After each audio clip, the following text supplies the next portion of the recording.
So yesterday what we have seen, so what is the introduction about measurements, measurement ஓட introduction என்னன்னு பார்த்துட்டோம்.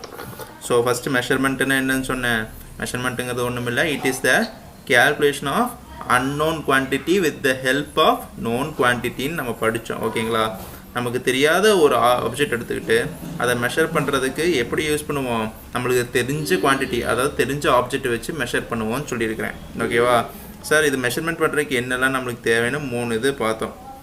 என்னெல்லாம் பார்த்தோம், ஒரு மெஷர்மெண்ட் பண்ணுறதுக்கு சாதாரணமாக நம்மளுக்கு 3 இது வேணும், 3 ஆப்ஜெக்ட் வேணும். ஒன்று ஒரு இன்ஸ்ட்ருமெண்ட்டு, ஒரு ஸ்டாண்டர்ட் குவான்டிட்டி, தென் யூனிட். இது 3 தான் ஒரு மெஷர்மெண்ட்டுக்கு முக்கியமானதே. ஓகேவா, ஸோ மெஷர்மெண்ட்டில் பேசிக்காக என்ன பார்த்தோம்னா எவ்வளோ லாங்காக இருக்கும், எவ்வளோ ஹெவியாக இருக்கும், எவ்வளோ ஃபாஸ்ட்டாக இருக்கும்னு ஒரு எக்ஸாம்பிள் கொடுத்து நான் உங்களுக்கு நேற்று சொன்னேன். ஓகே, ஸோ தென் நெக்ஸ்ட் என்ன பார்த்தோம், what is physical quantity, what is fundamental quantity, what is derived குவான்டிட்டின்லாம் பார்த்தோமா. இதுக்கு நான் ஃபிசிக்கல் குவான்டிட்டின்னா என்னன்னு சொன்னேன் உங்களுக்கு, physical quantity is nothing but the quantity which can be measured. எதெல்லாம் நம்மளால் மெஷர் பண்ண முடியுமோ அதெல்லாம் ஃபிசிக்கல் குவான்டிட்டின்னு சொல்லிட்டேன். ஃபார் எக்ஸாம்பிளுக்கு இது என்னெல்லாம் சொன்னேன், ஒரு புக் எடுத்துக்கோங்க. ஓகேவா, புக் எடுத்து மெஷர் பண்ணுங்கள். பண்ண முடியுமா? பண்ண முடியும், கண்டிப்பாக பண்ண முடியும். ஒரு கையளவு கோதுமை எடுத்துங்க, அது எவ்வளோ கிராம் இருக்குன்னு செக் பண்ணி பாருங்கள். அது மெஷர் பண்ண முடியுமா? கண்டிப்பாக மெஷர் பண்ண முடியும். ஒரு பாட்டிலில் தண்ணி எடுத்துக்கோங்க, இது எவ்வளோ லிட்டர் இருக்குது, எவ்வளோ மில்லி லிட்டர் இருக்குன்னு செக் பண்ண முடியுமா? கண்டிப்பாக மெஷர் பண்ண முடியும். So these are the called as physical quantities which can be measured. அதெல்லாம் என்னன்னு சொல்லுவாங்கன்னா ஃபிசிக்கல் குவான்டிட்டிஸ்னு சொல்லுவாங்க. Physical quantity is divided into 2 types. என்னென்னது, fundamental quantities and derived quantities. நான் இதுக்கு நேற்று ஒரு சின்ன எக்ஸாம்பிள் சொன்னேன்னா, சிவாஜி படத்தில் வந்து சிவாஜி படம், அதாவது ரஜினி நடித்து சிவாஜி படத்தில் டைலாக் வருமா, பண்ணிங்க தான் கூட்டமாக வரும், சிங்கம் சிங்கிளாக தான் வரும்னு சொல்லியிருக்கேன்னா, ஸோ அதை வந்து இந்த எக்ஸாம்பிளுக்கு யூஸ் பண்ணிக்கோங்க. ஃபண்டமெண்டல் குவான்டிட்டிஸ்னால் ஒன்றும் இல்லை, அது வந்து சிங்கிளாக தான் வரும் எப்போவுமே. ஓகே, டிரைவ்டு குவான்டிட்டிஸ்னால் ஒன்றும் இல்லை, 2-3 ஃபண்டமெண்டல் குவான்டிட்டியை கூட்டிகிட்டு வரும். That is called as derived quantity. Quantity which cannot be expressed in terms of any other physical quantities. அது வந்து தனியாக மட்டுமே தான் வரும், எதை வச்சு எக்ஸ்பிரஸ் பண்ண முடியாது. அப்படி சொன்னாங்கன்னா தட் இஸ் ஃபண்டமெண்டல் குவான்டிட்டி. இதுக்கு எக்ஸாம்பிளும் நம்ம பார்த்தாச்சு. லென்த்து, மாசு, டைமு, டெம்பரேச்சர், இதெல்லாம் என்னது, தீஸ் ஆர் ஃபண்டமெண்டல், ரொம்ப முக்கியமான குவான்டிட்டிஸ் நம்மளுக்கு. ஓகேவா, derived quantities அப்படின்னு ஒன்றும் இல்லை, express which can be expressed in terms of fundamental quantities அப்படின்னு சொன்னாங்கன்னா these are known as derived quantities. ஓகேங்களா, derived quantities எக்ஸாம்பிளுக்கு நேற்றே பார்த்தோம், ஏரியா, வால்யூம் எல்லாம் பார்த்தோம். Area is equal to length into breadth. அப்போ 2 ஃபண்டமெண்டல் குவான்டிட்டி வருதா, அதனால அது என்னது, derived quantityன்னு சொல்கிறோம். வால்யூம்னா லென்த்து, பிரெத்து, ஹைட்டு, அப்போ 3 ஃபண்டமெண்டல் குவான்டிட்டி வருது. So we are calling it as derived quantity அப்படின்னு சொல்லுவாங்க. Okay, so fundamental quantity have a numerical value and unit of measurement நம்ம ஏற்கனவே சொன்னோம். அது என்னதுங்க sir, numerical value and unit of மெஷர்மெண்ட்னு சொல்கிறீங்க. நம்ம இப்போ வீட்டில் நம்ம எப்போவுமே சொல்கிறது தான், வீட்டில் போய் கடைக்கு போய் ஒரு 3 கிலோ இது வாங்கிட்டு வா, 3 கிலோ மாவு வாங்கிட்டு வா, 2 கிலோ 1 லிட்டர் பால் வாங்கிட்டு வா அப்படின்னு சொல்லுவாங்க. ஸோ அந்த 1 கிலோ 1 லிட்டர் அப்படிங்கிறதுல 1ங்கிறது is a numerical value and kilogram, litre அப்படிங்கிறதுல என்னது, யூனிட்ஸ் அப்படின்னு சொல்லுவாங்க. ஸோ ஓகேவா, இது வரைக்கும் நம்ம நேற்று பார்த்தோமா. ஸோ நெக்ஸ்ட் டாபிக் என்னதுன்னு பார்த்தீங்கன்னா யூனிட்ஸ். இது வரைக்கும் எந்த டவுட்டும் இல்லை உங்களுக்கு. ஸோ நெக்ஸ்ட் டாபிக் என்னதுன்னா யூனிட்ஸ். சார் இந்த யூனிட்ஸ்னா என்னங்க சார், ஒவ்வொரு யூனிட்டாக சொல்கிறீங்களாங்க சார், அதான் கேட்கக்கூடாது sir. First unit, second unit சொல்கிறீங்களா, அந்த யூனிட் இல்லை, இது வந்து வேறு யூனிட். யூனிட்ஸ்னால் என்னங்க சார்னு கேட்டிங்கன்னா ஒன்றும் இல்லை, unit is a standard quantity with which the unknown quantities are compare. எதை கம்பேர் பண்ண போகிறோங்க சார் அப்படின்னு பார்த்தீங்கன்னா, இப்போ ஃபார் எக்ஸாம்பிள் ஒரு புக் எடுத்துக்கலாம். ஓகேங்களா, ஒரு புக் எடுத்துக்கிட்டு இதோட குவான்டிட்டி, இதோட வெயிட் எவ்வளோன்னு எனக்கு தெரியாது. அந்த காலத்தில் என்ன பண்ணுவாங்க தெரியுமா, ஒரு எடைக்கல் மாதிரி வச்சுருப்பாங்க தெரியுமா உங்களுக்கு, எடைக்கல். இப்போ வந்து வெயிட் மிஷின் வந்துருச்சு. இப்போ சில பேர் நிறைய பேர் யூஸ் பண்ணியிருப்பீங்க. அந்த எடைக்கல் தெரியுமில்ல, அது வந்து ஒரு குறிப்பிட்ட அளவுக்கு வெயிட் இருக்கும். ஒரு 500 கிராம்ஸு, 300 கிராம்ஸு, 1 கிலோ அப்படிலாம் கிராம் இருக்கும். அது என்னன்னு சொல்லுவாங்கன்னா ஸ்டாண்டர்ட் குவான்டிட்டின்னு சொல்லுவாங்க. ஓகேங்களா, அது என்னன்னு சொல்லுவாங்க, ஸ்டாண்டர்ட் குவான்டிட்டின்னு சொல்லுவாங்க. அப்போது ஸ்டாண்டர்ட் குவான்டிட்டின்னு சொல்லுவாங்க. ஓகேங்களா, அதை வச்சு என்ன பண்ணுவாங்கன்னா அன்னோன் குவான்டிட்டிஸை மெஷர் பண்ணுவாங்க. அது எப்படிங்க சார் நீங்கள் சொல்கிற எனக்கு புரியல அப்படின்னு கேட்டீங்கன்னு ஒன்றும் இல்லை. ஒரு கையளவு பருப்பு எடுத்துங்க, பருப்பு மீன்ஸ் தால். ஓகேவா, தால் எடுத்து ஒரு அந்த வெயிட் பேலன்ஸ் தெரியுமா, ஸ்ப்ரிங் பேலன்ஸ், அந்த இது வெயிட் மெஷர் பண்ணுவாங்க தெரியுமா, எடைக்கல் வச்சு மெஷர் பண்ணுவாங்க தெரியுமா, 2 சைடு தொங்கிட்டு இருக்கும் தெரியுமா, அதை எடுத்துக்கங்க, அதை எடுத்துக்கிறீங்க. ஓகேங்களா, அது எடுத்துட்டு என்ன பண்ணுவாங்கன்னா ஒரு இடையில வந்து நீங்கள் இப்போ யூஆர் ஃபில்லிங் இட் வித் தால், அதாவது பருப்பை ஃபில் பண்ணிக்கிறீங்க. அப்போது ஒரு சைடு மட்டும் ஃபில் பண்ணிட்டா சார் இது எவ்வளோ வெயிட் இருக்குன்னு எனக்கு தெரியலைங்களே சார் அப்படின்னு சொல்லுவீங்க. ஆமாம், கண்டிப்பாக உங்களுக்கு தெரியாது. அப்போ அதை மெஷர் பண்ணுறதுக்கு என்ன வேணும் நம்மளுக்கு? ஒரு ஸ்டாண்டர்ட் குவான்டிட்டி. சார் இந்த கல் வந்து அந்த கல் வந்து 200 கிராமிங் சார், இதை வச்சு பாருங்கள் அது 200 கிராம் இருக்கான்னு தெரியும் அப்படின்னா 200 கிராம் அந்த பருப்பு 200 கிராம் இருந்ததுன்னா என்ன ஆகும்? செம்மமாக இருக்கும். கரெக்ட், செம்மமாக இருக்கும் 200 கிராமா. ஓகேவா? அப்போது அந்த செம்மமாக இருந்ததுன்னா அந்த பருப்பு வந்து எவ்வளோ கிராமு? 200 கிராம்ஸ்ன்னு சொல்லுவாங்க. அப்போது ஒரு அன்னோன் குவான்டிட்டியை மெஷர் பண்ணுறதுக்கு நமக்கு எது வேணும்? ஸ்டாண்டர்ட் குவான்டிட்டி ஒன்று வேணும். அதை சொல்கிறது தான் யூனிட்ஸ். ஓகேங்களா?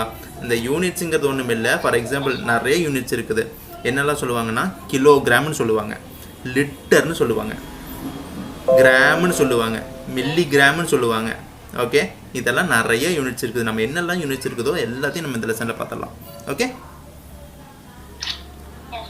ஓகே ஸோ நெக்ஸ்ட் லைன் என்ன கொடுத்துருக்கான்னு பாருங்கள். It is defined as a specific magnitude of a physical quantity that has adapted by law or convention.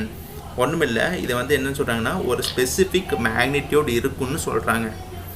ஓகேங்களா? ஸ்பெசிஃபிக் மேக்னிடியூட்னா நீங்கள் ஐயோ என்னடா ஸ்பெசிஃபிக் மேக்னிடியூட் எதோ சொல்கிறாரு அப்படின்லாம் நினைக்காதீங்க. அது கீழேயே ஒரு எக்ஸாம்பிள் கொடுத்துருக்காங்க பாருங்கள். 10 ஃபீட்னு ஒரு எக்ஸாம்பிள் இருக்குது பாருங்கள். அதில் சார் இதில் 10ங்கிறது என்னன்னு கேட்டிங்கன்னா 10ங்கிறதுங்க அந்த மேக்னிடியூடு. அந்த நியூமெரிக்கல் வேல்யூ இருக்குது பார்த்தீங்களா? That is the magnitude. ஓகேவா? லென்த்தில் டிஃபைன் பண்ணுறாங்களா? So that is magnitude. For example feet is the unit for measuring length. ஒரு அடின்னு சொல்லுவாங்களா? 1 அடி ஆழம், 2 அடி ஆழம் அப்படின்லாம் சொல்கிறாங்களா? அப்போது ஒரு மெஷர் பண்ணுறதுக்கு, ஒரு லென்த்தை மெஷர் பண்ணுறதுக்கு என்ன பண்ணுறாங்க? ஒரு ஃபீட்டுங்கிற ஒரு டேர்மை யூஸ் பண்ணுறாங்க. அது இப்போ 10 அடி அப்படின்னு வச்சிங்கன்னா அப்போது சார் என்னோடய கால் சின்னதாக இருக்குது, அவனோட கால் பெருசாக இருக்குது, அப்போது எனக்கும் ஒரு அடி அவனுக்கும் ஒரு அடி ஏங்க சார் அப்படின்னு கேட்டிங்கன்னா அப்படி வராது. அதுக்கு முன்னாடியே ஒரு அடினா இவ்வளோ சைஸ் தான் ஃபிக்ஸ் பண்ணி வச்சுருப்பாங்க. ஓகேங்களா? காமனாக எல்லாத்துக்குமே சேர்ந்து ஒரு என்னடா புரியல?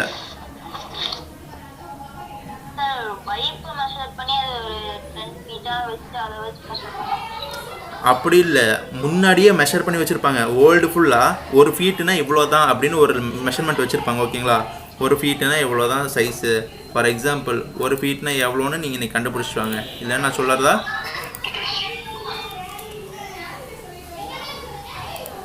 ஒன் ஃபீட்னா எவ்வளோ சென்டிமீட்டர்னு தெரியுமா? 1 feet is equal to 30 centimetre, 30.48 centimetre. ஒரு அடின்னா 30 சென்டிமீட்டர் இருக்கும். ஓகேங்களா? ஒரு அடினா எவ்வளோ? நல்ல நேரத்தில் வச்சுங்க. ஒரு அடினா 30 சென்டிமீட்டர். ஒரு பெரிய ஸ்கேல், லாங் சைஸ் ஸ்கேல் எடுத்துக்கிறீங்களா? 30 சென்டிமீட்டர் இருந்ததுன்னா அதுதான் ஒரு அடி. ஓகேங்களா?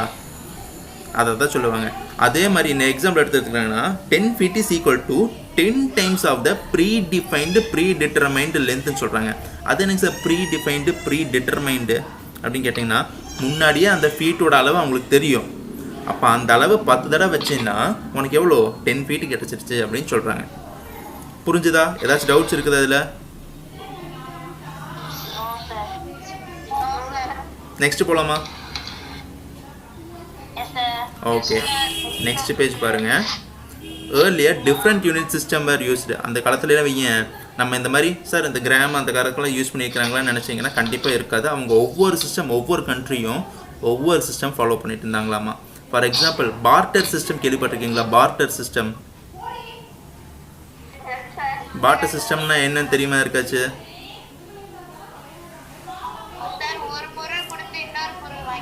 சூப்பர். ஒரு பொருள் கொடுத்து இன்னொரு பொருள் வாங்கிறது. இப்போ நான் வந்து பருப்பு ஒரு பருப்பு கொடுத்தேன்னா என் ஃப்ரெண்டு வந்து எனக்கு வந்து அரிசி கொடுப்பா. அப்படி நான் அரிசி கொடுத்தேன்னா எனக்கு வந்து என்ன கோதுமை கொடுப்பா. அப்படி அந்த மாதிரி ஒரு ப்ராடக்ட்டுக்கு இன்னொரு ப்ராடக்ட் எக்ஸ்சேஞ்சாக வாங்கினோம்னா அது வந்து என்னது? Barter system. அப்போ அப்படி ஃபாலோ பண்ணிட்டு இருந்தாங்க ஃபஸ்ட்டெல்லாம். ஆனால் இப்போ எப்படி ஃபாலோ பண்ணுறாங்க? சில மெஷர்மெண்ட்ஸ் இவ்வளோ. அப்போது என்னங்க ஏன் அதனால அந்த பார்ட்டர் சிஸ்டம் என்னங்க சார் பிரச்சனை? எதனால் அது கேன்சல் பண்ணாங்கன்னு கேட்டிங்கன்னா ஒருத்தர் வந்து அரிசிக்கு பதிலாக தங்கம் அதே அமௌண்ட்டு கேட்டாராம்மா. அப்போ தங்கமும் அரிசி ஒரே ரேட்டாக சொல்லுங்கள் நீங்களே? Gold is about 40,000. 1 kilo gold is about 40,000 consider பண்ணிக்கலாம். ஓகேவா? அதே 1 kilo rice is about 100 rupees, 200 rupees. அப்போ 200 40,000 ஒன்றா? எனக்கு அதே அளவு கொடுங்கன்னு சொல்ல முடியுமா? கண்டிப்பாக சொல்ல முடியாது. அதனால அந்த பார்ட்டர் சிஸ்டம் வந்து அந்த காலத்தில் நிப்பாட்டிட்டாங்க. சில இடத்துல அந்த பொருட்கள், அந்த சாப்பாட்டு பொருட்கள் வேணால் சில டைம் சிலர் கொடுப்பாங்க, ஆனால் இப்போ அதெல்லாம் பெருசாக ஃபாலோ பண்ணுறதில்ல. So some of the unit system followed earlier, அதாவது கொஞ்சம் ஒரு 200-300 இயர்ஸ்க்கு முன்னாடி என்னெல்லாம் யூனிட் சிஸ்டம், இப்போ கூட ரீசெண்டாக 1950s என்ன சிஸ்டம் ஃபாலோ பண்ணாங்கன்னு பார்க்கலாமா? ஒரு 3 யூனிட்ஸ் ஆஃப் சிஸ்டம் ஃபாலோ பண்ணியிருக்காங்க. First one is CGS, second one is FPS, third one is MKS. அது என்னங்க sir CGS, FPS, MKS? Sir ஒன்றும் இல்லை, அது வந்து எந்த சிஸ்டமில் மெஷர் பண்ணுவாங்கன்னா லென்த்து, மாஸ், டைமு, இது 3 தான் முக்கியமாக மெஷர்மெண்ட்டுக்கு தேவை. என்னென்ன தேவை மெஷர்மெண்ட்டுக்கு? Length, mass, time. எல்லாத்துக்கும் தெரியுதில்ல புக்கு? புக்கு தெரியுதில்ல? ஓகே, நீங்களும் அப்படியே புக்கில் மெஷர் பண்ணி வச்சுங்க. ரொம்ப ரொம்ப இம்பார்ட்டன்ட். அந்த காலத்தில் எது யூஸ் பண்ணிட்டு இருந்தாங்கன்னா 3 முக்கியமாக யூஸ் பண்ணது ஒன்றுதுன்னா லென்த், மாஸ், டைம். இதுதான் 3 சிஸ்டம் தே ஆர் யூஸ்டு. ஓகேவா சார்? அப்போ அந்த சிஜிஎஸ்ன்னு என்னங்க சார் அப்படின்னு கேட்டிங்கன்னா ஒன்றும் இல்லை, சி இஸ் ஃபார் சென்டிமீட்டர். சென்டிமீட்டர்னா என்னது? லென்த்தை மெஷர் பண்ணுறதுக்கு சென்டிமீட்டர் நம்ம போடுவோமா? சார் ஒரு மெஷர்மெண்ட் பண்ணணும், இந்த புக்கு எவ்வளோ சைஸ் இருக்குதுன்னு கேட்காங்க அப்படின்னா அந்த லென்த் மெஷர் பண்ணிக்க சொன்னாங்க. என்ன அப்போ எதை வச்சு மெஷர் பண்ணுவேன்? ஸ்கேல் வச்சு ஒரு சென்டிமீட்டரில் மெஷர் பண்ணுவியா? அதனால சென்டிமீட்டர். ஓகே, அப்போ மாஸ். அடுத்தது மாஸ். மாஸ்ன்னு என்னது? வெயிட்டு. சார் இப்போ வந்து எனக்கு வந்து எங்கள் அம்மா 1/2 கிலோ தான் வாங்கிட்டு வர சொன்னாங்க. 1/2 கிலோன்னு சொல்லுவாங்க, அதை 500 கிராம்ஸ்ன்னு சொல்லுவாங்க. ஓகேவா? அப்போது சிஜியில் வந்து ஜிங்கிறது என்னது? கிராம். அப்புறம் உங்களுக்கு ஈஸியாக போயிடுச்சு. டைமுன்னா ஒன்றும் இல்லை, எல்லாத்துலேயும் மெஷர் பண்ணுறது செகண்டு தான். சார் ஒரு second sir 60 second is equal to 1 minute sir, 60 minutes equal to 1 hour sir. ஈஸியாக சொல்லிட்டு போயிடுவேன். கரெக்டாக? சின்ன அமௌண்ட்டு. இப்போது சிஸ்டம் வந்து அந்த காலத்தில் என்ன பண்ணியிருக்காங்கன்னா 3 வகை பிரிச்சிருக்காங்கன்னு சொன்னேன்னா, அது என்ன சார் 3 வகைன்னு கேட்டிங்கன்னா சிஜிஎஸ், எஃபிஎஸ், எம்கேஎஸ்ன்னு சொல்லிட்டாங்க. இதுவும் இல்லாமல் அந்த 3க்கு ஒரு பேர் வச்சுருக்குறாங்க. Small amount, medium amount, large அமௌண்ட்னு சொல்லுவாங்க. ஓகேங்களா? Small amount, medium amount, large அமௌண்ட்னு சொல்லுவாங்க. ஓகேங்களா? இப்போ ஸ்மால் அமௌண்ட்டுங்கிறது எது நீங்களே சொல்லுங்கள். ஃபஸ்ட் நான் எது சொன்னேன்? சிஜிஎஸ். சிஜிஎஸ்னால் சென்டிமீட்டரில் எடுக்கிறாங்க, அதனால we are calling it as small amount. ஓகேவா? சின்ன அமௌண்ட். ஓகேவா? அதனால தான் சிஜிஎஸ்ன்னு சொல்கிறாங்க. ஸோ நெக்ஸ்ட் என்ன போட்டிருக்காங்கன்னா எஃபிஎஸ்ன்னு கொடுத்துருக்காங்க. ஓகேவா? FPS is nothing but foot pound second. ஒரு நிமிஷம் மாறிச்சு.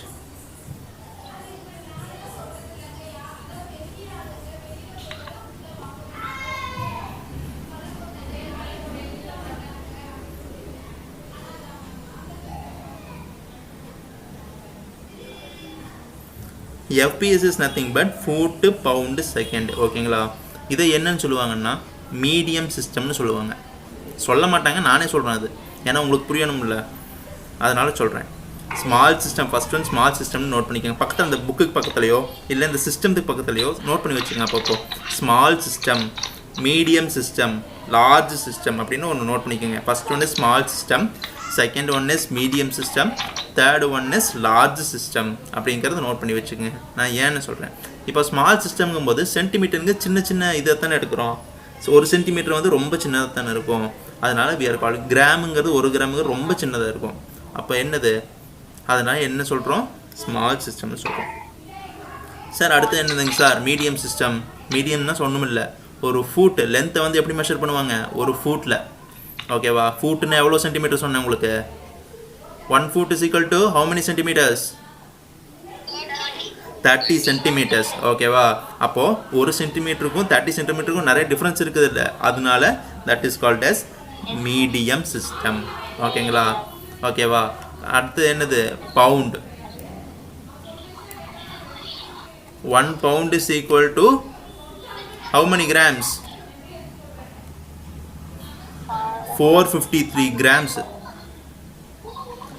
ஒரு பவுண்டுன்னா எவ்வளோ கிராம்ஸ்னா 453 கிராம்ஸ். ஓகேங்களா? அப்போது 1 கிராமுக்கும் 453 கிராமுக்கும் நிறைய டிஃப்ரென்ஸ் இருக்கா? 1 கிலோனா எவ்வளோ கிராம்ஸ்? அப்போது 1000 gram. Super super super super. அப்போது 450 கிராமுங்கிறது மீடியம் சிஸ்டம். நம்ம எஃப்எஸ் என்ன சொன்னோம்? F for foot, P for pound, S for second. அப்போ அந்த ஃபூட்டுங்கிறது ஒரு சிஸ்டம். ஃபூட்டுங்கிறதுக்கு ஒரு சென்டிமீட்டர் கணக்கு எடுத்தோம்னா 30. ஃபஸ்ட் இருக்கிறத விட கொஞ்சம் அதிகமாக இருக்குது. செகண்ட் என்னது? Gram, pound. ஓகேங்களா? கிராமுங்கிறது 1 கிராம் எடுப்போம், பவுண்டுங்கிறது அப்போ எவ்வளோ கிராமு 453 கிராமு. அப்போ ஒரு கிராமோட 453 கிராம் கொஞ்சம் அதிகம். So we call it as medium system. ஓகேவா? அடுத்து எனக்கு சார் லார்ஜ் சிஸ்டம், அது எப்படி சார் கேல்குலேட் பண்ணுவாங்கன்னு கேட்டிங்கன்னா ஒன்றும் இல்லை.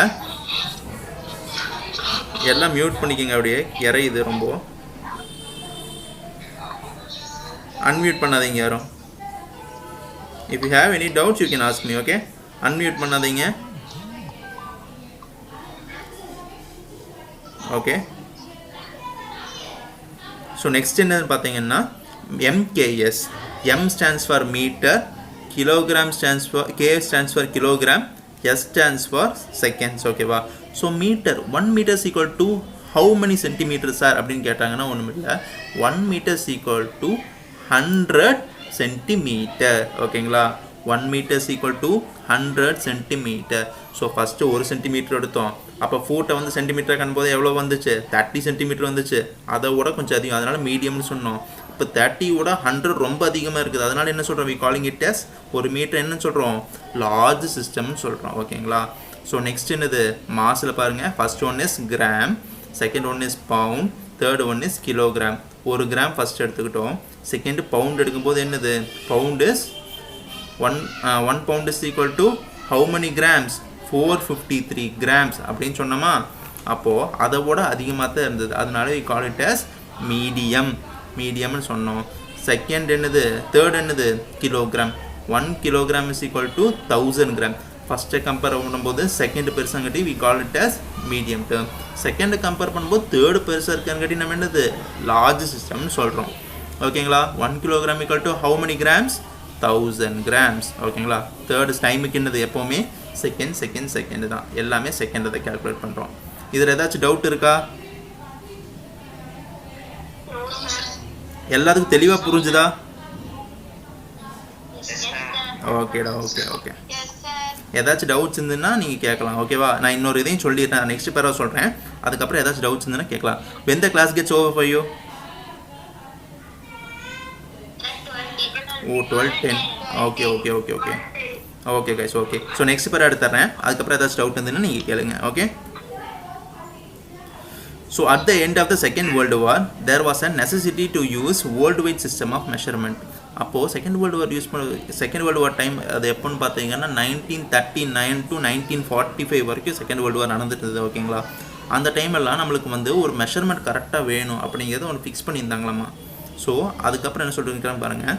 Hence SI system of unit, எஸ்ஐனா ஒன்றும் இல்லை, சிஸ்டம் ஆஃப் யூனிட்ஸ். ஓகேங்களா? International system of unit, system of was developed and recommended by general conference அப்படின்னு சொல்லியிருக்காங்க. இதை மாதிரி எக்ஸ்பிளைன் பண்ணுறேன். எஸ்ஐ யூனிட்ஸ்னால் ஒன்றும் இல்லை. இப்போது 3 வகையாக நான் சொன்னேன்னா சிஜிஎஸ், எஃபிஎஸ், எம்கேஎஸ், இதெல்லாம் என்ன சொல்கிறாங்கன்னா எல்லாரும் ஒவ்வொரு ஊரில் ஒவ்வொருத்தர் ஃபாலோ பண்ண டெக்னிக்கு அப்படின்னு சொன்னாங்களாமா. அப்போது நான் இங்கே பேசுகிறதுக்கும், இப்போது ஃபார் எக்ஸாம்பிள் நான் ஒரு ஹேண்ட் ரைட்டிங்கில் எழுதுகிறேன், நான் தமிழ் எழுதுன்னு வச்சுக்கோ. இதை நான் கொண்டு போய் ஃபாரினில் இருக்கிறவங்ககிட்ட காமிச்சா அவனுக்கு புரியுமா? ஸோ அது என்ன சொல்கிறாங்கன்னு பார்த்தீங்கன்னா செகண்ட் வேர்ல்டு வார் டைமில் வந்து நம்மளுக்கு வந்து மெஷர்மெண்ட் வந்து கரெக்டாக இருக்கணுங்கிறதுக்காக ஒரு கான்ஃபரன்ஸ் க்ரியேட் பண்ணுறாங்க. என்ன கான்ஃபரன்ஸ் சார் உருவாக்குனாங்க? ஒரு கான்ஃபரன்ஸ், ஒரு மீட்டிங் வந்து ஆர்கனைஸ் பண்ணுறாங்க. யார் சார் ஆர்கனைஸ் பண்ணுறாங்கன்னு கேட்டாங்கன்னா இந்த general conference on weights and measures அப்படின்னு ஒரு கான்ஃபரன்ஸு. சார் இவங்க எதுக்கு சார் ஆரம்பிச்சிருக்காங்க இந்த கான்ஃபரன்ஸ் அப்படின்னு பார்த்தீங்கன்னா, இத்தனை நமக்கு 3 வகையான சிஸ்டமாக இருக்குது, எல்லா ஊர்லேயும் டிஃப்ரெண்ட்டாக பண்ணிகிட்டு இருக்கிறாங்க. அப்போ நம்ம ஒவ்வொரு ஊருக்கும் போனோம்னா ஒவ்வொரு வகையான கேல்குலேஷன் எடுத்துகிட்டு போகணும். அதெல்லாம் வேண்டாம், அந்த 3த்தையும் எடுத்துருங்க, நம்ம ஒரே சிஸ்டமை வந்து ஃபாலோ பண்ணுவோம் அப்படிங்கிறதுக்காக இந்த general conference on weights and measures எங்கே பாரிஸில் 1916 இன்டர்நேஷ்னல் சிஸ்டம்னு ஒன்று கொண்டு வந்தாங்க. இன்டர்நேஷ்னல் சிஸ்டம் ஆஃப் யூனிட்ஸ்னு ஒன்று கொண்டு வந்தாங்க. அதுதான் எஸ்ஐ யூனிட்ஸ்னு சொல்லுவாங்க. ஓகேவா? ஒன்றும் இல்லை, எஸ்ஐ யூனிட்ஸ் அப்படின்னு ஒன்று கொண்டு வந்தாங்க. அது ஒன்றும் இல்லை, அந்த 3 சிஸ்டம் நான் இதுக்கு முன்னாடி உங்களுக்கு சொன்னேன்னா அந்த 3 சிஸ்டம் தூக்கிட்டு காமனாக வச்சுக்கலாம். எல்லாத்துக்குமே ஒன்று வச்சுக்கலாம். 3மே இருந்ததுன்னா டிஃப்ரெண்ட்டாக ஒவ்வொரு கண்ட்ரியில் ஒவ்வொருத்தர் யூஸ் பண்ணுறாங்க. அது வேண்டாம், காமனாக எல்லா உலகத்துலேயும் எல்லா இடத்துலையும் ஒரே ஒரு இது யூஸ் பண்ணிக்கலாம் அப்படிங்கிறதுக்காக கொண்டு வந்திருந்தேன் இந்த எஸ்ஐ யூனிட்ஸ். ஓகே, இது யார் பண்ணாங்கன்னு பார்த்தீங்கன்னா general conference on weights and measures, அந்த கான்ஃபரன்ஸில் வந்து கொண்டு வந்திருக்கிறாங்க. ஸோ அதை அண்டர்லைன் பண்ணிக்கோங்க, முக்கியமான வேர்ட்ஸ் இதெல்லாம். General conference on weights and measures எங்கே கொண்டு வந்தாங்கன்னா பாரிஸில் கொண்டு வந்தாங்க. பாரிஸுங்கிறது ஒரு ஊர். ஓகேங்களா? இந்த கான்ஃபரன்ஸுங்கிறது ஒன்றும் இல்லை, கூட்டம். ஒரு கூட்டம், ஒருத்தங்க மீட்டிங் போட்டு இந்த மாதிரி வெயிட்ஸ் அண்ட் மெஷர்ஸ்க்காக மீட்டிங் போட்டு இந்த மாதிரி ஒரு இது கொண்டு வந்திருக்கிறாங்க, ஒரு ரூல்ஸ் கொண்டு வந்தாங்க. அந்த ரூல்ஸ் பேர் தான் என்னது, எஸ்ஐ யூனிட்ஸ். எப்போ கொண்டு வந்தாங்க, 1960. ரொம்ப இம்பார்ட்டன்ட் பாயிண்ட்ஸ் இதெல்லாம் அண்டர்லைன் பண்ணி வச்சுக்கோங்க முடிஞ்ச அளவுக்கு.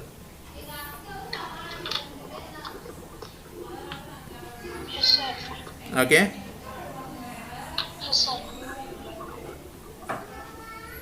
ஸோ இன்றைக்கி இதோட போதும். ஓகேங்களா, நெக்ஸ்ட் கிளாஸில் நம்ம அடுத்து என்னென்னு பார்க்கலாம்.